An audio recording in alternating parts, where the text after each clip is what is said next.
Oh. Like, you don't have to put on or try to be somebody else or whatever you think I may like or whatever somebody else may like. Just be your authentic self. It's a worse. And I was like, let me hurry up and get out of this store. I'll this bitch get arrested naked. I'm like, girl, it's not that serious. Like, I added swimmer myself. You are? I'm sorry now. You are? Huh? I thought you didn't know how to swim. I said I'm not. I know how to swim for my own benefit. Like I'm in quicksand and I'm like, Daddy, I love you, bro. I want to be this close. I don't want to go yet. I think people try to kind of be what they think you need, and it's not really that, or try to operate in a space that and feel like they're being an ally, but they're not really being an ally. Because I tell people this all the time. It's like at work, especially when you're a new person at work. I wish we could be a bit more unified in some of our approaches to how we try to address inequalities or negativity that's directed towards the community.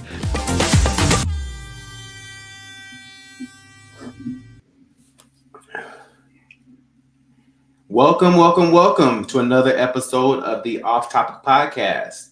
I am Mario, and I got with me tonight Mama Kim. You ain't gonna Hello. say hello? Oh. Baby, I thought we weren't choosing violence today, but I see you want violence. Ain't that it? I'm going to give you what you're looking for, sir. Hello, everyone. And we have Hayward with us. What's up, everybody? Yes, ain't nobody choosing violence. I'm just saying, you just sitting there looking like. Because honestly, I thought caught off guard. No, because I thought it said I was muted, and that's why I was like, "Oh, okay." Say something. And it said unmuted after the rolling, hey da da da da da, and then it says muted, and then it said unmuted. So I was like, "You asking me?" It looked like it's muted, and then it was unmuted. So I'm here, baby. Don't do that. I'm here. And we're so glad you're here. Thank you. I'm up. I'm alive, baby, and it's Friday. That night shift wearing you out, huh?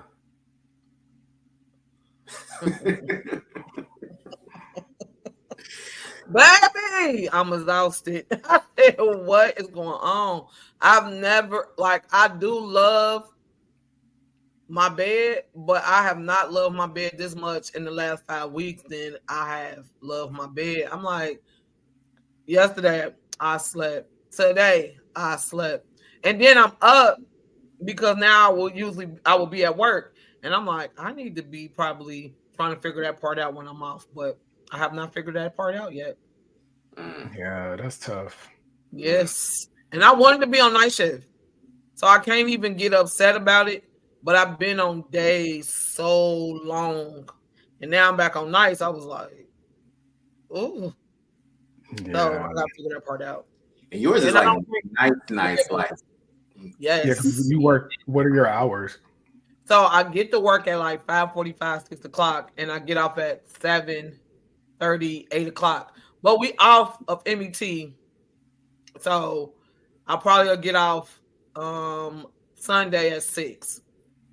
But then I ain't gonna know what to do with myself because I'm usually still at work until 7 and get home at 7:30. So hopefully I can just get in the house and just go straight to sleep.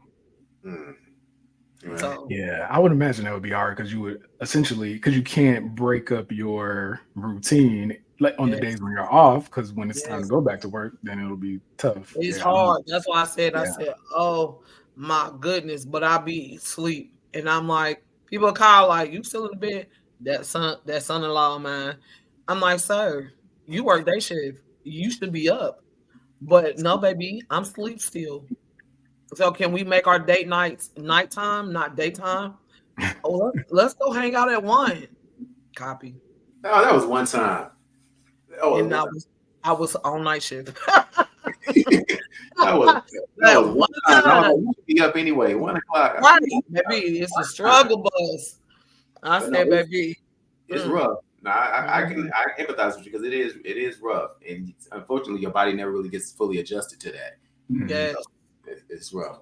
Hey, well, how's your week been? It's been pretty cool overall. Yep, no major complaints. Glad we're here for Friday. So how's your week? Yeah. New role. Good. Yeah, no, I'm still enjoying the new role. There are lots of changes. We had a new team member come on recently, so it's been good. Good.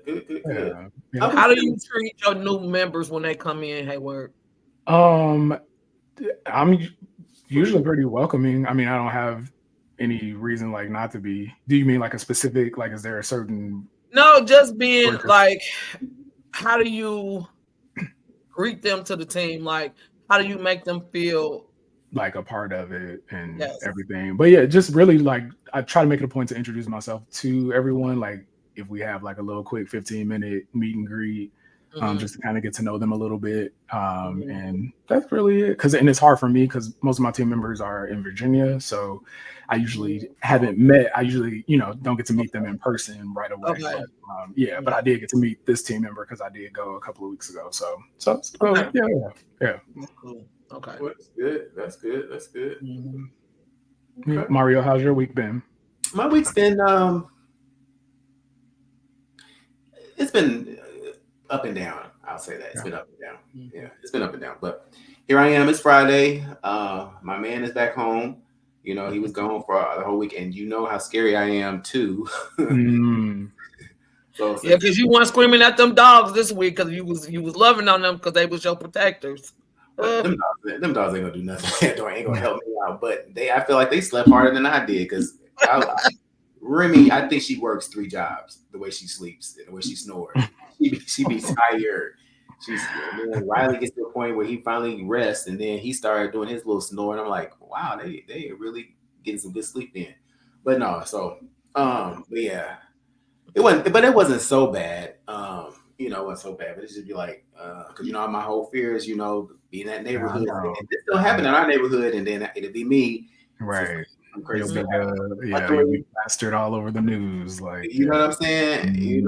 But luckily it didn't happen. Everything went well. So I'm happy to hear that. You understand? I don't even know. But I don't even know why I'm making a big deal about him being back anyway, other than the fact of him being back. But it ain't like he gonna protect it. He gonna be the one talking about, go see what's going on.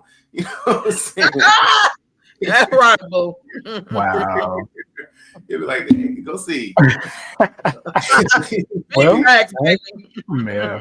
Well, there's nothing else to be said. Me. Yeah. Ain't that it? Shit. All right, y'all ready to get started? Let's do it. All right, let's get this first story.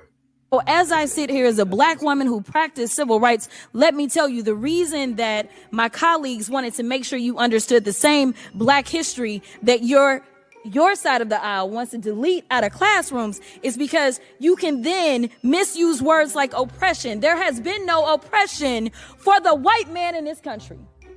You tell me which white men were dragged out of their homes. You tell me which one of them got dragged all the way across an ocean and told that you are going to go and work. We are going to steal your wives. We are going to rape your wives. That didn't happen. That is oppression. We didn't ask to be here. We not the same migrants that y'all constantly come up against. We didn't run away from home. We were stolen. So yeah, we are going to sit here and be offended when you want to sit here and act like, and don't let it escape you that it is white men on this side of the aisle telling us, people of color on this side of the aisle, that y'all are the ones being oppressed, that y'all are the ones that are being harmed. That's not the definition of oppression. You tell me the prolonged, cruel, or unjust treatment that you've had, and we can have a conversation. You could start with Exodus. The final thing that I will say on this particular issue, 2 things. There is an article from The Guardian, and it is a little old. It's from 2021. So I apologize. But it said that back then, just 3 years ago, White men represent 30% of the population, but 62% of office holders. These are the issues that we are constantly looking at and recognizing and trying to say, is this just?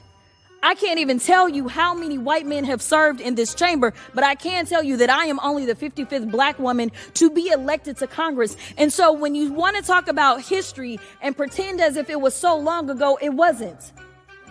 Because again, I am just number 55.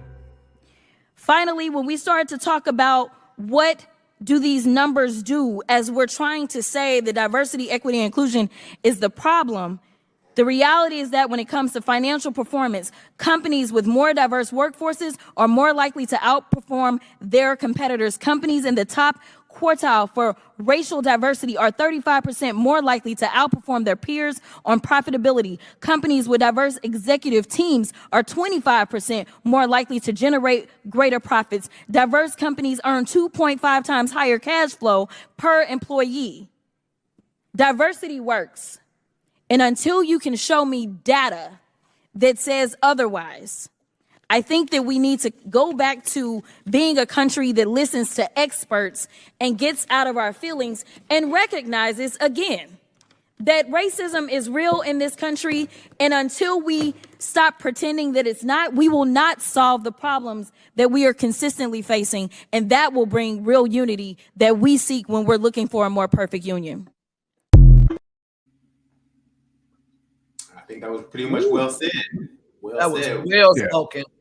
It was. And it's unfortunate. I feel like racism is always run over in this country, specifically by non-ethnic people. And it's sad because there's no real justification behind it. It's always like, you know, this happened so long ago, get over it. It's not happening now. This isn't us doing this to you now. But like, let's not pretend that it didn't happen and it's not still continuing to have an effect today. Like, let's not pretend that that's not the case. That's my issue. Like, one of my main issues anyway. And you heard what she said. This just 3 years ago. Yeah. So you saying 3 years, like, you're not talking about 50 years ago. You're talking about just 3 years ago. Mm-hmm. And you are the 55th black woman, a person of color. And I have the same issue at my job. And I'll just be like, make this make sense. We have the population is mostly people of color. But when you look at the leadership, higher up leadership, I'm 1 out of 12.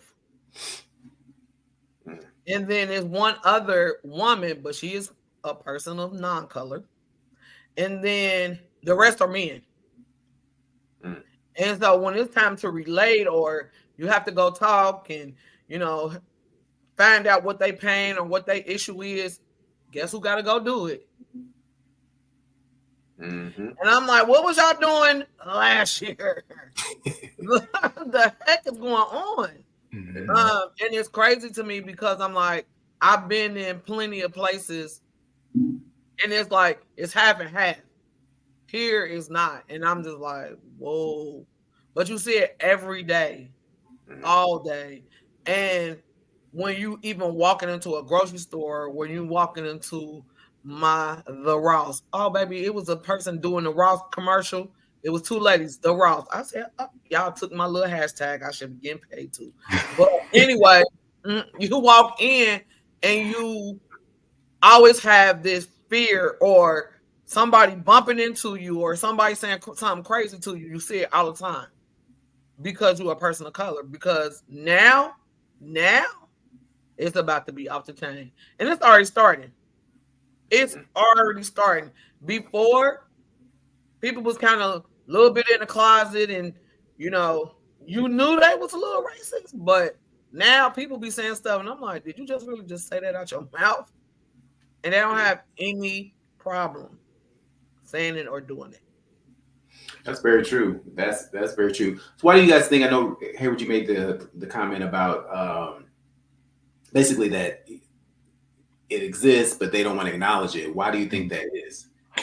A few points. I would say, first and foremost, they don't want to relinquish that power that there is over like the white population. Like they clearly, you know, they have a dominance over many different industries. So it's like they don't want to feel that that's diluted in any way. That's why, like, I think there was I don't know specific figures, but I know it was like estimated that in however many years, not too far off, that I think like, you know, the Hispanic population will like kind of like be the greatest population in the country. So it's like that fear of not being in control or things changing. And also like just not taking accountability at the end of the day. Cause it's kind of like, and no one is saying like that these ancestors of, you know, slave owners and stuff need to be like specifically responsible for something, but it's like, don't like ignore the fact that you do have a certain privilege just based on history, and that can't be denied. So it's like, even if we can start there, like that's a big, you know, that could change a lot of things.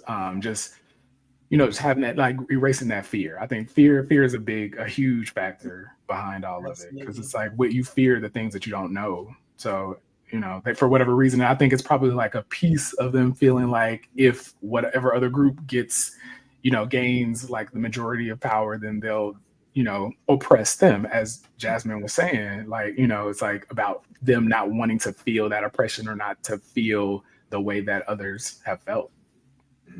I think I find it interesting too, though, that, you know, their idea of oppression when they're thinking they're being oppressed is nothing compared to the oppression that they cause others. But it's interesting. Yeah. They make such a big deal of feel like they're oppressed, and to them, like oppression is a minor inconvenience, in my opinion, not systematic, you know. Correct. So, yeah, it's interesting. I did appreciate the fact that this is one of the few times as of lately that I've seen her talk, and she's not had to come up with some kind of catchphrase. And she was really passionate. I mean, she's always passionate, don't get me wrong, but you can hear the passion in her voice about what she was speaking about as she was referring, you know, talking to him about oppression. And that, you know, I noticed that she basically ignored somebody's comment and talking about Exodus when they do that. Exodus, yes. She kept talking. That's right. She ignored that. And so, and the fact that it's not that she's sitting there like an angry Black woman. She's sitting there giving facts. You know what I'm saying? And so they, you know, you have to listen to her because she's not just talking off the side of her neck. She's really giving y'all some facts to back up, you know, whatever her stance is. And I love that. She said, here's the data.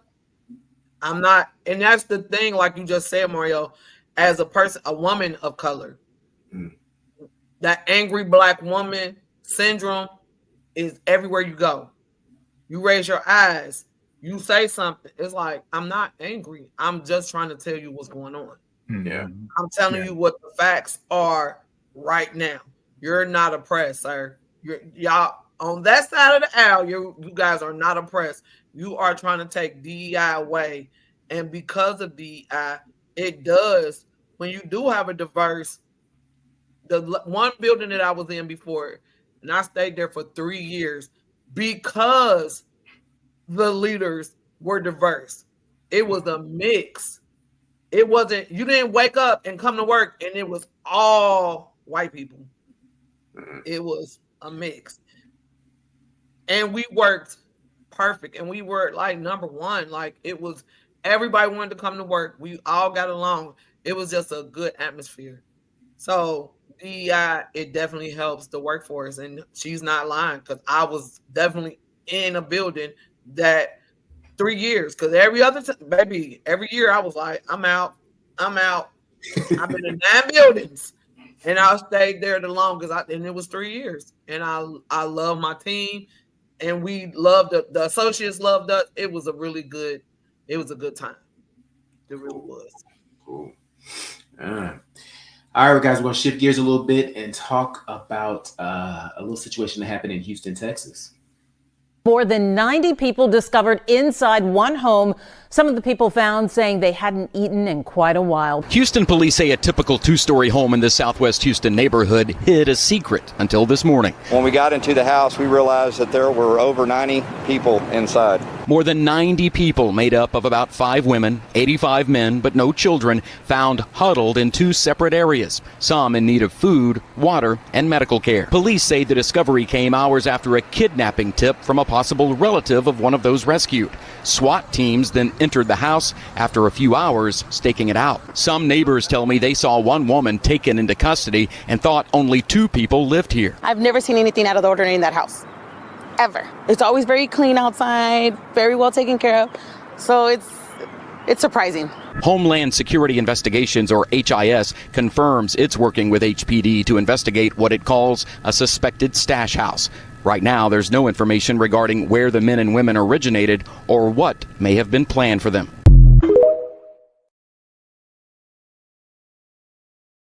Now, I'm not sure how recent that is because now I'm looking at the video. I see them with their wearing masks. Yeah. So it must have been around COVID time or something like that. Nonetheless, doesn't take away from the what you got to say, Mama Kim? Let me tell you something. It's 90 people in there, and y'all sitting huddled. Let me out of this motherfucker, please. Okay, that's fair. That is absolutely fair. I was thinking that too. Listen, they might have been in fear. I was gonna say there was fear. Fear is a big motivator for a lot of people. Or 6 or 7 didn't say fuck this shit. 90 people. And now I'm gonna play devil's advocate, right? And the people get mad when people say this, right? So you've probably heard people saying like, "Oh, some might say the same thing about slavery." Like there are so many, a great population, and they're able to, why didn't 100 people get together and run away? I'm not saying it's the same thing, obviously. I mean, I get the thought process. I get what you're saying. Yeah. Yeah, maybe they were scared, and who knows? We don't know where they came from, so they could be right. It could be here. They might not even be able to speak English, so that's okay. And they have nowhere to go. Yeah, especially if they're not from here. To your point, where are they going to run to outside of the police station? But this is my own ignorance, but like I guess in my mind, when you talk of human trafficking, I always think that they being trafficked too for some kind of sexual. Mm-hmm. So I guess. And listening to this, I'm kind of like, well, if y'all ain't feeding these people and now they looking, dusty and frail and stuff, who you gonna sell them to? That's what I'm saying. Sex trafficking is not the only type of trafficking. That's what I just said. I know. But what else do they use it for? I mean, I don't know specifically. I'm like working on some kind of working in. They may just be here for work, or they could be here for work. However, which still makes me think that so they can be out there, doing the work. Who knows? It may not be anything like super labor intensive. We never know. Like maybe they're just making stuff, or like like a sweatshop, like how they Yeah, but I mean, I don't know. But 90 people. 90 of them in a 2-story home, a residential home. 90 people. How many? And nobody heard them or thought anything. Yeah, because they had to have been like packed in there like sardines. Because 90 people, 90 people, right? And there's no basements in Houston, honey. So where was these 90 people at? All in one room. I'm just looking. I'm like, or just everywhere. I mean, 40 in one room, 20 in another room. Mm-hmm. Wow, crazy. That's unfortunate. Well, at least somebody figured it out. But then, were they Americans? Because somebody said they got kidnapped. So one of the family members went to the police. So who was the family member? So these not foreign, or they could still be foreign because it could be still people who but somebody went and told like, hey, one of my family members missing. What's going on? Yeah, I guess I'm kind of with you on the fact of like 90 people, 5 or 6. I can see because you need to think back. I think it was like, was that Cleveland? Was that? Y'all know if you remember that years ago, Cleveland. Remember that house? I think that man had, was it 8 women in there? And people would walk past the house regularly, like it was just a normal house on the street, and they had them in there. I think one of them ended up being pregnant, something like that. Anyway, but they finally found, somehow they got free, or think somebody made noise or something like that finally one day. But so to your point, 90 people, something got to give. We're gonna band together. But then if you might have somebody on guard with a gun saying, listen, you say something, boom, that's it, that's the end of it. Yeah. Or hey, you know, or listen, your family, because if they were kidnapped, listen, you make any noise, you're off with your head, your family off with their head. You know that, so that type of thing, that kind of persuasion probably had them fearful. Yeah, a lot of people that they were found and they are free now. Hopefully, they're doing something productive. Because sometimes, you know, when people are in those type of situations, they end up kind of, I'm not saying mimicking that behavior, huh?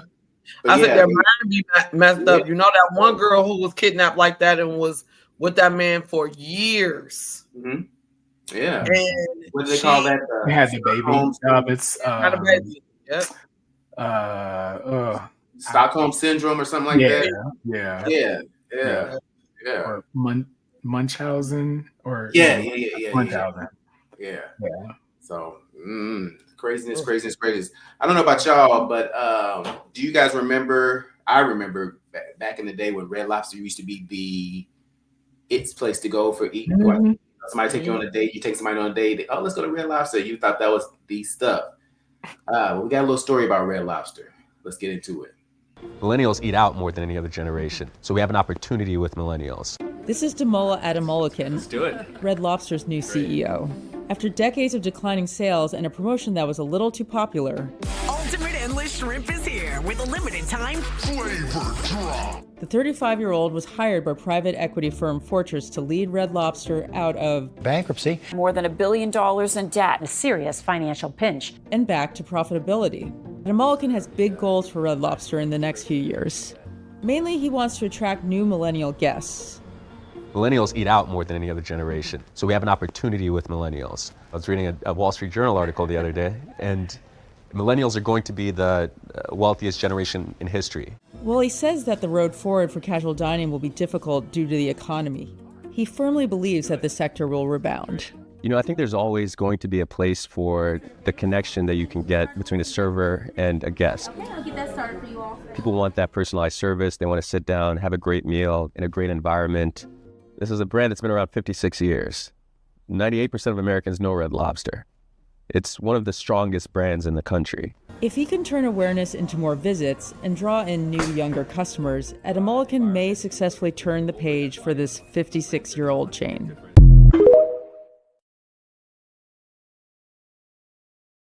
I hope that he can. I was talking to Mr. Producer about this. We were talking about this the other day, and I was saying that, you know, I remember like Red Lobster was the stuff. Somebody said you was taking some, somebody's taking you to Red Lobster. You thought, oh my God, they really like me, or vice versa.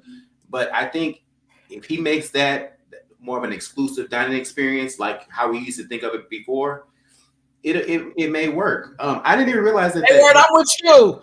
56 years. Well, and that's fine. That's not an issue, because that's great, because that, you know, like he said, they're a staple. People, everyone knows. Like, what was it? 98% of Americans know Red Lobster. So, and that's true. But somewhere along the lines, like, I mean, Red Lobster was always like, you know, like you said, back in the day, it was like very, like kind of exclusive, like, or like you went there. Kind of exclusive. Oh, yeah, it was, you went there. It was exclusive, and it was expensive. For me, right, that's what I'm saying. It was expensive. You went there for special occasions and stuff like that. Like, you know, it was definitely Red Lobster is a fast food place now. But it's fast food, and it was always that though. But I don't think people recognize that, because there's so much more like in the ground, like in the realm of like seafood and everything, because they're exclusively like seafood, right? Their big thing is shrimp and all of that. So you have all of these other places, like these true dining experiences where you can get like quality seafood. So it's like, I don't think it's much more so of the experience as it is the quality of the food, in my opinion. But don't you guys remember, you would go in there, they had that tank filled with live lobsters. You can choose your lobster. They would cook it for you. Then as a lady, you go in there, now it's one lonely lobster in there. I don't know. I haven't been to Red Lobster in years. Like, I don't know. But, I used to work at Red Lobster. The way that, so the lobster, not just the lobster, but even the shrimp. That shrimp came in, you would clean it, you would devein it, you dipped it, you did all of that stuff. Oh, it was very labor intense. I don't know what it is now. Yeah. But back in the day, I can see why if you got a platter because you was literally, they had this vein machine, and you would put the shrimp in there, and it would shoot out. Don't throw too much because I might not want to eat there ever again. No, but it would clean. Like that's when I was like, oh, that's how you clean shrimp. It was like a real life experience. The lobster, baby, and the first time I had to kill one, I was like, oh God, because that thing moved, and you had to put the knife in it, and then cut it down. I think it's more commercial now. Back in the day, they literally had, like you said, live lobsters. You go on Red Lobster now, that tank got one lobster in it. And that's probably because they got frozen lobsters back there.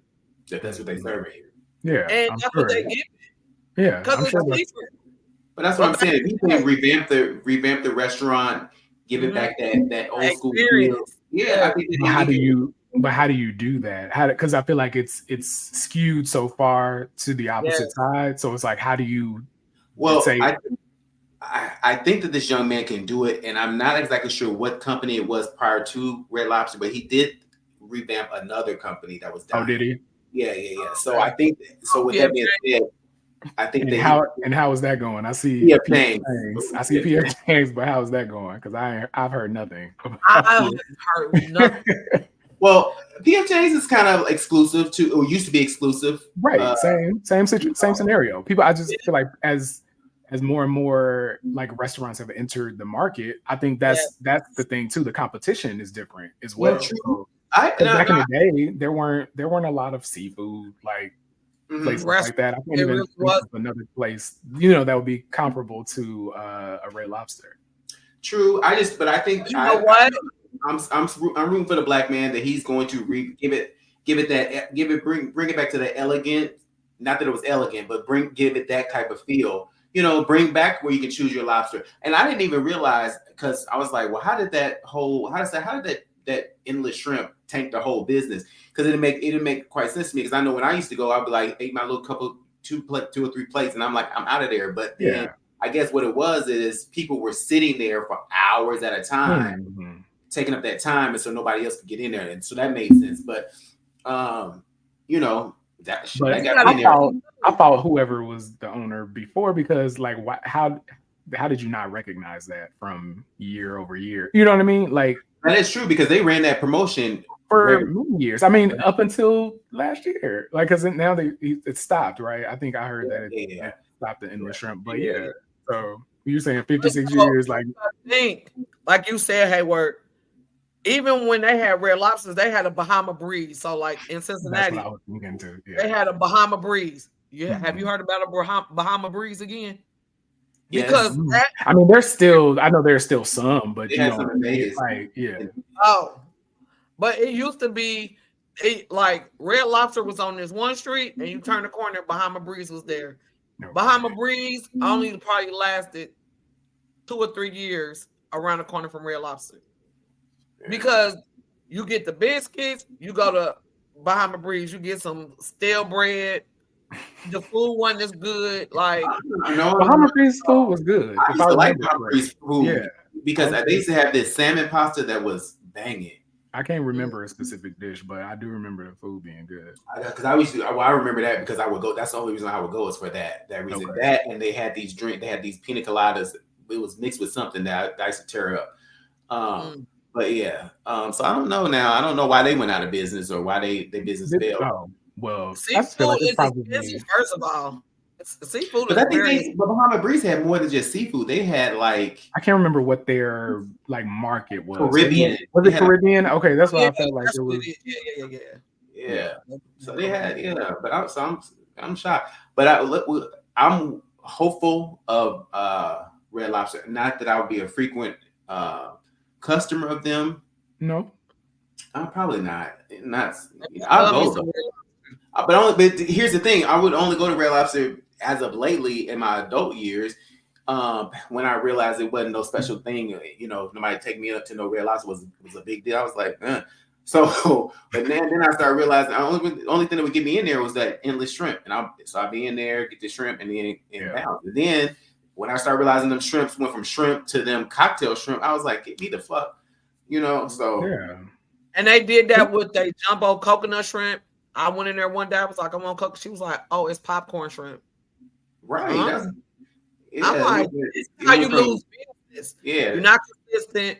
But Red Lobster and Olive Garden, they were owned by the same company. So I don't know if he's just doing Red Lobster and that's it. And he's not including Olive Garden. You might need to slide on over to.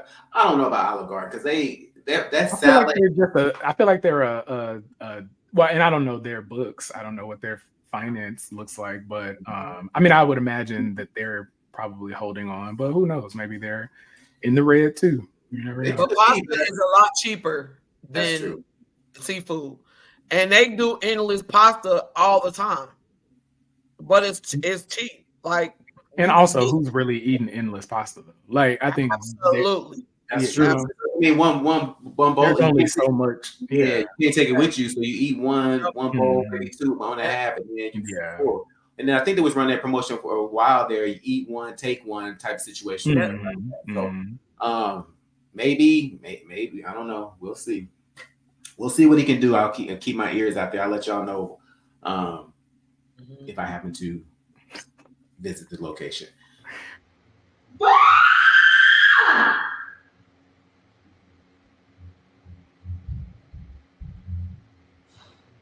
happened, Mom?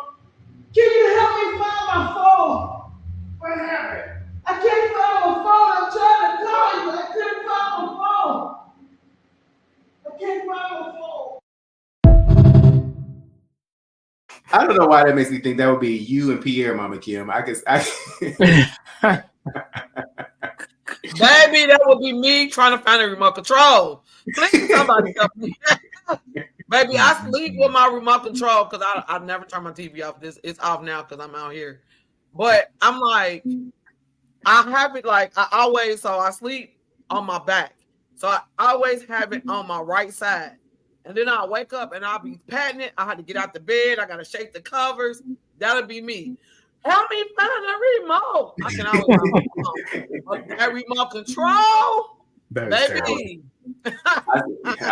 You must have rubbed off on Pierre because he sleeps with the TV on, and then when you be trying to be nice and be like, "Hey, where's the remote control at?"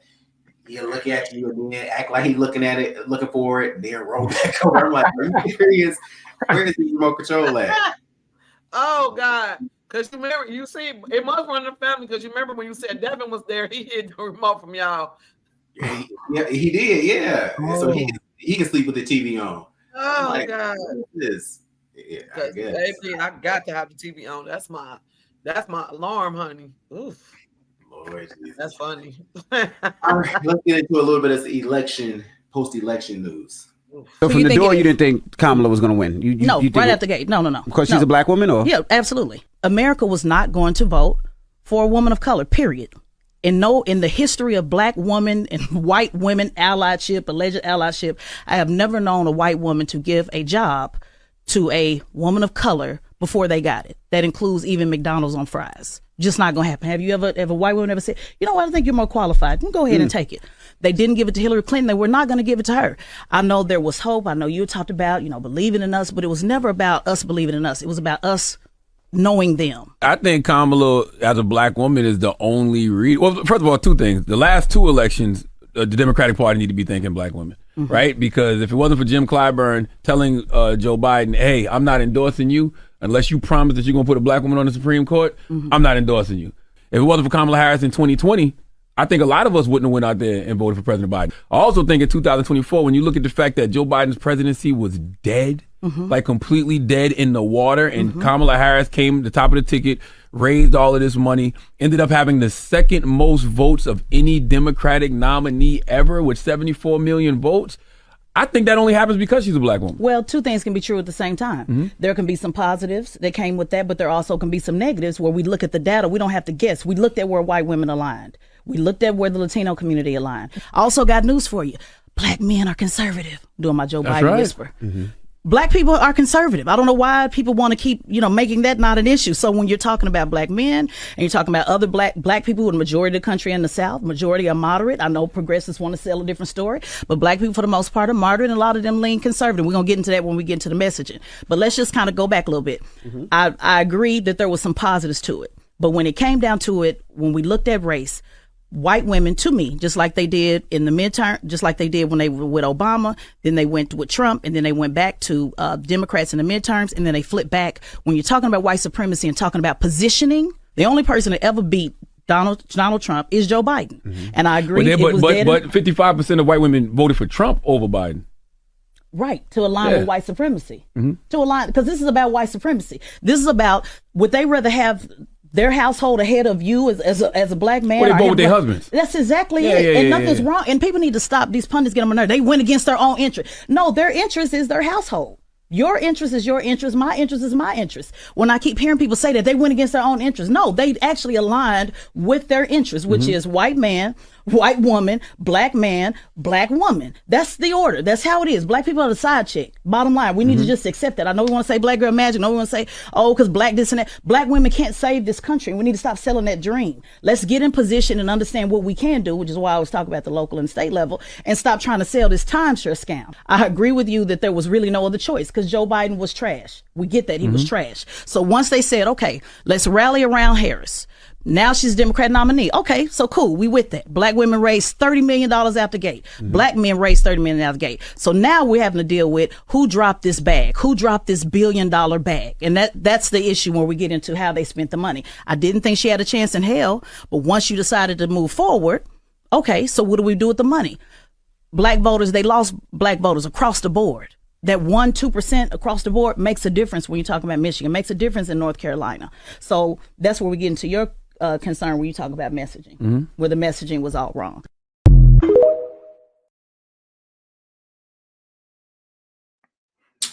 I would encourage you guys, honestly, if you haven't seen it, to just take a look at, to check out that interview with her. It really, she made some very, very good points. But from what we just watched, what do you guys think? I mean, I think it's true. She has points like that are there. I don't necessarily agree with everything that she was saying. Just in reference to like black people needing to play their part and understanding that. Because I mean, yes, there, like as I mentioned earlier, there is a structure to this country, a system that's in place based on things that happened several hundred years ago, right? We all know that, but that doesn't mean that system can be broken. So, I mean, she's almost kind of like conceding a little bit to say, okay, hey, we know we're not going to get this, so let's plan or play our part like appropriately. So I don't really agree with that. But there are things I did agree, like just with her, just in talking about like where black people fall and where they stand. I think it is true that a large percentage of black people, specifically like Christian black people, are very lean, probably more so conservative when it comes to that, even though I feel like that same majority probably really doesn't follow politics like that, but they'll lean in that direction, you know, just for convenience and out of like familiarity, you know. So yeah, I get it. What say you? I definitely agree with you, Hayward. I think that because who would have thought you would have had a black president if we didn't go for a change? So if you feel like that and people hear you saying that, oh well, it ain't gonna change. Why should I vote? Why should I do this? Because it will change. But if you sit back and hear her say that, a lot of things she said, facts on point. But if we do not stand up and try to change, we're gonna get another Trump. He won't be elected again, but it's gonna be another person like him. Yeah, he kind of paved the way. Yeah, he kind of paved the way for like what can potentially happen down the road. Yes, it's gonna be another Trump, and if we don't band together and just try to change. I said I don't think America is ready for a woman to run the country. Agreed. That's just period. But we could get somebody better than a Trump. That's all I'm saying. It might not be ready. Yeah, I would agree with that. Go ahead. No, go ahead. I'm sorry. No, finish your thought. No, I was just saying, I might not ever see it, but you will. We have to definitely band together. If that's whites, Mexicans, blacks, we all have to band together, because Trump is losing his mind. He's not even in office yet, and he is talking crazy. The people that he's even electing into these cabinets, I'm like, y'all talking about changing this, doing this, doing. I'm like, baby. But a lot of people, I was watching on TikTok. It was a family, and the husband and wife, they voted for Harris. The sons voted for Trump. He said, y'all gonna fuck around and find out. I will not help pay your bills no more. I will not help pay for your schooling no more. I won't put gas in your car. I won't pay your car note. Because you aligned against everything that he's going to take away student loan forgiveness, but you want me to pay for your schooling. And he was probably on there for like 7 minutes, but he was saying like, I didn't raise you like that. But his sons was like, well, I believed in like the financial stability and this and that Trump was saying. He was like, you wasn't listening. And because you didn't listen, this was going to happen to you. That's interesting that they would vote for financial stability, but their parents paying all absolutely, and that's what he said. He said, you really don't know. Yeah, you really don't know. He said, "Oh no, He said you gonna fuck around and find out because I'm not doing all of this no more." Because he said he didn't know how his sons voted, and he said they was having dinner, this casual conversation, and he was like, "Yeah, voted for Trump." He was like, "What?" It's like, okay. I watched, like again, I said, I really encourage you guys to watch the full interview with her. There were some points that I didn't agree with, but there were some points that I did agree with. And what I took from it when she was saying, I'm talking about the Black woman president, being America not ready for that. I kind of agree to a certain extent, because when she broke it down as far as like, Hillary didn't get the job, so her being a white woman, what makes us think that the Black woman would get the job? But we had hope and everything like that. And then when she kind of broke it down, especially when she's talking about the Black women votes, if you watch it, she'll talk about like, why do, Black women were going to vote Democratic regardless. So why was that an issue? You know what I'm saying? Of trying to get the Black women out there to vote, because they were going to do that regardless. She also talked about, when she talked about the, Black men being conservative. That's something that we probably don't think about, but the way you broke it down, Hayward, that made perfect sense. You know what I'm saying? We kind of cling to Christian values when it's convenient. You know what I'm saying? When in reality, we might not live that life sometimes. Right. That's the case for a lot of Black people. Then people vote in their interests. If that's your household, is your interest, then yeah, that makes sense. You're gonna vote accordingly. She did also talk about like when the messaging, and she talked about like that money being given out. That's the part when you watch it, you'll understand what I'm saying. She, that makes more sense is because like you're giving, she even talked about like the celebrities endorsing like Beyonce and Cardi B and all of them. And what they bring to it. And then like she talking about how the Democratic Party missed the ball on like when she went to Atlanta, not utilizing Killer Mike, who's into politics and he knows the people and that kind of stuff. He could have been a better influencer than maybe. I think that's when Megan was down there in Atlanta rally, but just that kind of stuff. And then giving the money, she was like, don't wait till, I don't know why they waited till the last minute to give money to some of these Black causes, because what you should have done is give money to them months ago. You know what I'm saying? So that when they start to see change, they can be like, oh, well, this you seen this change because of such and such. So then now when they go to the polls, they'll be like, oh, I see this. You know what I'm saying? And now I have something tangible that can lead me and help guide me when I'm making my vote. That's so. When she broke it down, it made better sense. That and I guess everybody has a theory on why she didn't win the election and stuff like that. But just listening to it, it's she's got some good information. You might not agree with everything she says, but it was some good information. And then so we had something right in our back, something going on right in our back door, closer to your back door, Mama Kim, in Austin, Texas. Let's take a look. It started with this Facebook post. A woman saw this sticker on the front window of women's clothing store Rare Trends in East Austin, reading exclusively for white people, maximum of 5 colored customers. There's also a city logo and above it, sponsored by the City of Austin Contemporary Partition and Restoration Program. Caroline Gray is the director of sales and marketing for the store. She came in Wednesday expecting an average day, not knowing what was on the store's front window. Come in from the side and in through the front door, and so the window is a little bit off to my, off to the left, so I don't see. That was until the phone started ringing. And she said, I just walked by your store and there's a sign in the window that says you only allow white people to shop. And I was like, what? Gray walked outside and saw it for herself. Austin police came to the store to investigate. It turns out Rare Trends is not the only business hit by vandals with the sticker. It was also put on Windmill Bicycles and El Chiquito restaurant on Manor Road. Along with police, the city's code enforcement officers will be looking for other stickers and the person or people posting them.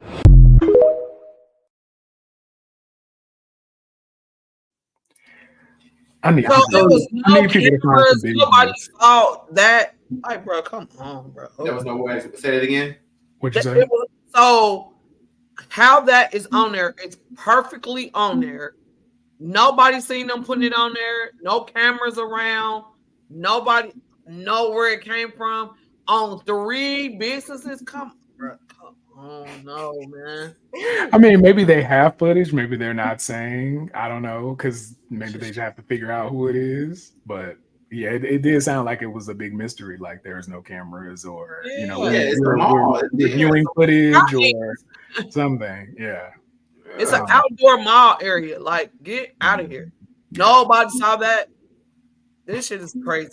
Like, who made the stickers? Where them stickers come from? I'm not willing. I'm willing to believe that there's somebody out there that probably went and had those stickers made and stuff like that. Yeah, I believe that. Absolutely. The fact that they don't know who did it and can't research who did it, stuff like that, that only lets me know that stuff like this will happen and people turn a blind eye to it. Unfortunately, though, it's not just hurting.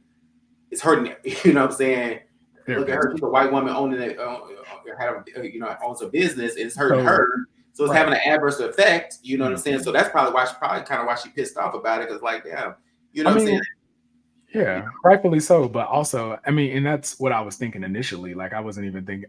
I feel like it's like not potentially people that are not white who have put these stickers up. Like, I feel like it could be people putting it up in an attempt to cause the ruckus. You know what I mean? Like somewhere somebody like that was one of my thoughts too. So.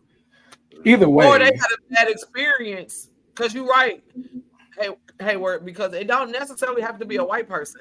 It could have been a black person who went in that store and had a bad experience and said, "Y'all don't want black people in here. Let me say it's only for white people," and say only 5 black people can be in there at a time. Yeah. And so it could be, if you think about it. You don't think so, Mario? Because if it was a black person that did it, guess what? What? The footage would be available. I don't necessarily agree to that, especially if they were masked up and whatever. That's right. The footage would be available, and they would have said that story to read differently. They would have said, "Listen, masked. We caught some masked individuals. This and that third. Details to follow." It wouldn't have been like, "Oh my God, what happened? I don't know." No, it would have been. They'd have had some strong leads. The story was they say they pop up. So what you're saying is the country is racist. I'm saying it's a lot of racism in the country. When you say it like that, Mario, you are, because when you look at the news, which I don't look at it anymore just because of this, if it is, even when it's an underage person, if it's an underage black person, you see their face. If it's an underage white person, don't see their face because you guessing. Yeah. Just like the one lady just came back up. She came up from parole after 30 years of drowning her kids. Oh yeah. Yeah, baby. Her ex-husband said, "Not on my watch. He cannot get out of jail." But what did she say? I thought she died. No, honey, she is still. Maybe I'm getting the stories confused because I thought this was a lady that did that. South Carolina, who when her kids came up missing, she said It was a black man. person. Yeah, a black man took her. Oh, okay. About something different. Yes. So then it was a big hunt for someone who didn't exist. Because this white woman cried. A black man took my kids. And you was the one who killed them in the whole time. But all these black people got arrested. But you seen their faces. When it's somebody white, you don't see that. That's what I'm trying to tell you. That's why they can't be, the person putting these stickers on there ain't a person of color, because they would have been found out by now. Just think about it. How long John Bonet been dead and they still? That's true. You don't know who did it. You know what I'm saying? Not how long she been dead. I mean, I didn't mean it like that. I'm sorry. Lord forgive me. But you know what I'm saying? How long has she been laid to rest? Or no, because isn't she still considered missing, or did they determine that it was? Oops. That's why I was like, you unalived her. Come on now. Well, and the stranger things have happened. She could be living a productive life somewhere. You never know, because they do that, and then next thing you know, pop up, and here she is, 40, married with 3 kids. Saying living. Didn't even know her name was John Bonet. Something right. Like that, and these are facts. Right, but that's right. My bad. Yes, she's. They're still searching for her. I'm tired. Move along. I'm just saying they are still searching. I just heard a story about her. I think really? Something like that. I'm like, come on now. It's been years, and I know her mama Patsy. Did she die though? Did she? The mom passed. Yes, I believe. Yeah. Patsy Ramsey passed on. I think the daddy might be gone too. I think he might be sick. I think somebody's still alive. I don't think both of them are gone. I don't think. Well, I know Patsy died because I think she had cancer or something like that. Something like that. I remember, but yeah, I mean, at some point, never mind. Never mind. All right. I'm just saying. She did pass away. Patsy. No, John Bonet. She was. Oh, John Bonet was? Okay. I couldn't remember if she was still considered missing. They found her in the basement. Oh, okay. When? 7 hours after. Look, you ain't reading what the producer just put in there. We're not about to play. No, I'm just saying, because she's saying 7 hours after she was gone missing. They've been looking for her for 20 years. I know. Well, no, they were looking for the killer. They were looking for the killer. That's right. Oh, too many stories. They weren't looking for her. They was looking for the killer. The killer. That's right. Oh, because they said they don't know who it was. Yeah. They don't know who got in the house, how they got in the house, all them things. Because they had tried to put the mama on. What was the baby mama? They tried to put her on trial and all that stuff. Yeah, they wouldn't. That's obviously, again, they weren't a person of color, because they would have found them. And I don't know. And I just to switch subjects real quickly. I don't know if you remember when she first went missing. It was her they found her. It was her death was real. Was in the news heavy, and there was a little girl in Chicago. Then they called her. Is it Tiana? Oh, little girl X. At the time, I think they might have called her. Was that the same time? Okay, yeah. I forgot. She was found on the top of a building or something like that. Or whatever. She only got maybe a week's worth of coverage. I don't even know if they even found out what happened to her. Who did they? I don't think they did, but it made me think about another Chicago cold case. I guess I don't know if you remember hearing about it was 2 sisters, Diamond and Tiana Bradley. They were out of Chicago as well, and they were missing. Mm-hmm. And they have been. I think there was a lot of coverage surrounding it as well, and it just never nothing ever panned out. So I think that was around the same time too. My point is, yeah, we have to recollect on these stories, right? Mm-hmm. I just saw something come through about John Bonet right a week ago, so ain't nobody bringing these other young ladies up. You know what I'm saying? They forget about. It's unfortunate. So then, when you ask the question, do I think America's racist? It's a lot of racism. Mm-hmm. I know that. I was just, some of us like to believe that is not. Yeah. It's got some heavy sprinkles of it. Mm-hmm. Agreed. All right, Mr. Hayward. We're gonna move into Mr. Hayward's review.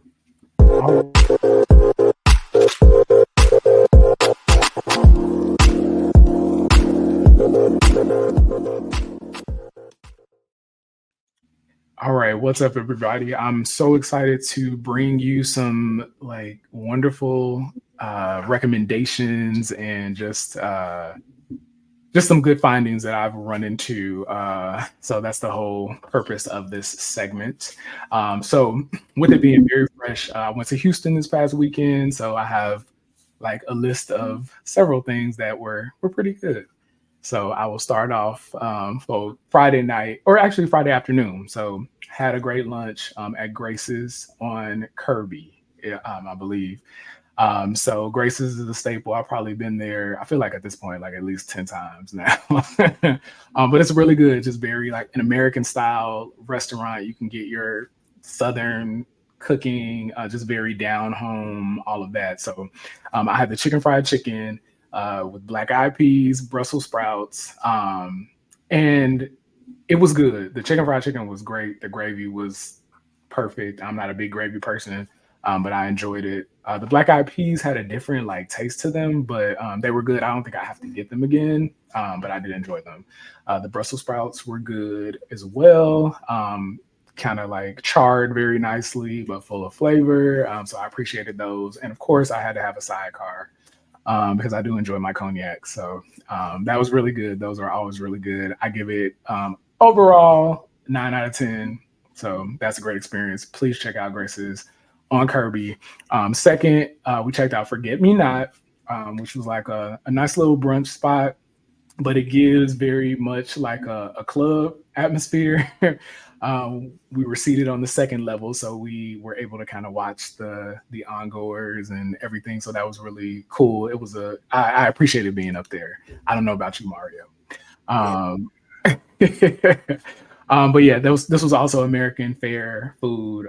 It was cool, like brunch type food. I had lobster tail and grits, which was the lobster tail was fried, and it was actually really, really good. I appreciated that. The grits, not so much. It could have used like some sort of like sauce or something on top of it to make it go over a little better. And then the group had a mimosa tower, which was cool, but it was a little too much for my taste. So overall, I'll give the experience a 7.5 out of 10. You'll get some good music, good laughs, good people watching, but you kind of have to talk at a high level to hear each other. So that's why I give it a 7.5. Moving along to Flight Club. If you have not been there, I would definitely recommend it. To check it out. It's darts, basically, just an elevated dart throwing situation, but it's really cool because you get your own little personal booth, and you can have your group with you, so you're isolated. Everyone gets to mingle, and you can play a variety of different games there. So that was really cool to me. I really enjoyed that, and even like the small bites that we had were really good too. So overall, I would give that a 9 out of 10. Next, I will talk about the Tipsy Lounge, which was actually cool, a cool little vibe, small little, like almost like a hole in the wall-ish kind of, just in terms of space, but very cool little place. My highlight was the Sneaky Link shooter that we had, which was basically Hennessy infused with strawberry and lemon and a little Grand Marnier. So that was really good time. Give that an 8 out of 10. Definitely check that out. And then one of my other favorites, Frenchie's. We checked that out. Straight fast food, so don't expect anything like elevated upscale, but the fish was really good. I had catfish, fries in a roll, so yeah, it's very urban, I know, but very delicious nonetheless. So definitely a 9 out of 10. And last but not least, went to Quotes, which is in Willowbrook Mall in North Houston, and it was, like your typical brunch experience. It wasn't super crowded, but we did have like a slight issue because there was a large party. So it took a little long to get our food. But I had a fish and shrimp platter there, grilled broccolini, candy yams, and then they had a honey butter cornbread waffle, which was actually really good. That was probably between that and the catfish. Those were probably like my favorites there. And I also had a smoked old fashioned that was probably a little bit too smoked, but all in all, it was cool. I would definitely like check it out again, potentially, to see if I find something different that I like. Give it a 7 out of 10. And that is my review. Oh, well, thank you. You're welcome. You had a lot to unpack there. I know, right? I really enjoyed the Tipsy's place. That it gives you. I think I told you, Mama Kim, when you that spot that you used to hang out in Cincinnati. That's what I envisioned Shakers being like that. But yeah, it was. Yeah, Tipsy was cute. It was I enjoyed that spot, and that Frenchie's chicken. I thought that was good. I don't know if I may have to try it sober, but I don't think it's meant to be tried sober. Honestly, I don't really. know. Yeah, I mean, I don't know. Maybe it is okay. Like it was crispy, you know, it was soggy, it was hot. So listen, you had my vote. Yep, I agree. You had my vote. You had my vote. So, all right, guys, we will get into our uplift portion of the show. And today's uplift comes from somebody we all are very familiar with. But how do you know when it's time to let that go and God is moving somebody else into that place? Child. Y'all can't break up till after conference, so y'all came together, y'all done gone in on this trip. Don't bring no breakup energy into the conference. Wait till you get home. No, I will say that you can probably tell that a friendship is running its course when you can no longer bring your authenticity into that space. So the thing about authenticity is this, is that people think that authenticity is remaining the same. That's not true. Authenticity is allowing your growth to show up in your actions. And that growth is constantly changing, and so authenticity is going to be changing as well. When you experience that growth and you bring it into a friendship circle where it makes them uncomfortable, I wish you were more the same, you know what I mean? You can begin to tell, like, this may not be the space that can facilitate what God is doing in my life in this season. I think it's also important to know that that was a space that God used at a certain time. And so you can recognize that a space can't facilitate your growth while honoring the fact that it has allowed you to grow. And not every friendship breakup needs like a divorce decree and the contract being broken up, you know? Because there may be some things that still work, like, hey, we can still work out together, you know what I mean? Like maybe we do still like to cook together, but as it relates to this particular part of my growth, this environment isn't healthy. And that's something for you to know, for God to download in your spirit, but it's not necessarily something that you need to use as a weapon towards that other person. Because our growth shouldn't be a weapon, it should be inspiration.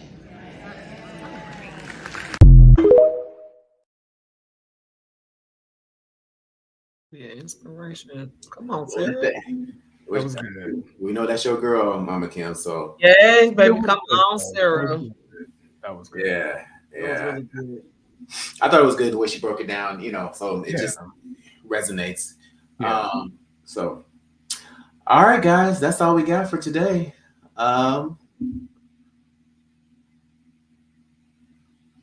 Please remember to like, share, subscribe. Hello. You had a Mama Kim moment, huh? I know. I was thinking I was going to say something else, but then I thought never mind. Well, please remember to like, share, and subscribe to the Off Topic podcast on YouTube and also on Instagram. You guys got any closing comments? No, you said you had a question, but I mean, we running late, huh? Yeah. I think we're gonna next time. We'll revisit that. Stay tuned. Yeah, stay tuned. The question is, I'll pose the question again. Maybe some of our viewers may have a response. But what does it mean to you to be authentic? No. See, start over. Right. What does being? Here it is. Here's the question. What does being unapologetic mean to you? What does being unapologetic mean to you? That's the question. That is the question. So pose it again. I'm curious to know what the answer is. I did pose it to my my friend group, and interesting on some of the answers that were given. So I'd be interested to hear what you guys have to say as well. So yeah, what does being unapologetic mean to you? And Mr. Producer, we'll love to hear your response as well. So stay tuned. All righty, guys.